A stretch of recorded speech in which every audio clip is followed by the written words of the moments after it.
আমরা মেয়েরা কখনোই একটা সহজ সরল সাদাসিধে একটা ইনোসেন্ট ছেলের সাথে সম্পর্ক আসতে চাই না। আর এটাই হলো আমাদের মেয়েদের জীবনে সবচেয়ে প্রথম ভুল ধাপ।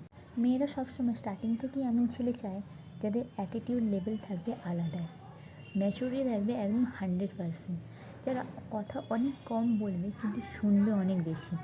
আর এটাই হলো আমাদের জীবনের চাওয়া আর একটা ভুল জিনিস। আমি তোমাদের একটা বাস্তব সত্যি কথা শেয়ার করছি, আর সেটা হলো যে সমস্ত ছেলেদের কথায় তোমরা প্রথম থেকেই ভালোবাসার ফাঁসে ফেঁসে যাও, যারা কথাবার্তা খুব বুঝে শুনে বলে, যারা প্রথম থেকেই একদম ম্যাচিওর, তারা কিন্তু ন্যাচারাল না।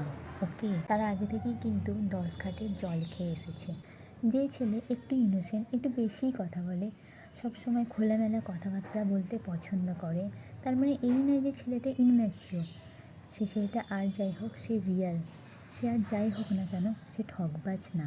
তাই বলে লাইফ পার্টনারের মধ্যে কোনো ম্যাচুরিটির প্রয়োজন নেই, অবশ্যই প্রয়োজন আছে ম্যাচুরিটির, কিন্তু সেটা ঠিকঠাক জায়গায় আর ঠিকঠাক মানুষদের সাথে। সম্পর্কে নিজের লাইফ পার্টনার এমন চুজ করো যেটা তোমার জন্য, তোমার ভবিষ্যতের জন্য একদম পারফেক্ট। এমন নয় যে সে সমাজের জন্য পারফেক্ট বা সমাজের মানুষজনকে দেখানোর জন্য পারফেক্ট। তাই সম্পর্কে সবসময় সেই ছেলেটাকে বা সেই মানুষটাকেই চুজ করো, যেই মানুষটা প্রকৃত লাইফ পার্টনার, তোমার প্রকৃত স্বামী বা তোমার প্রকৃত জীবন সঙ্গী হয়ে তোমার পাশে সারাটা জীবন থাকবে, লোকজনকে দেখানোর জন্য নয়।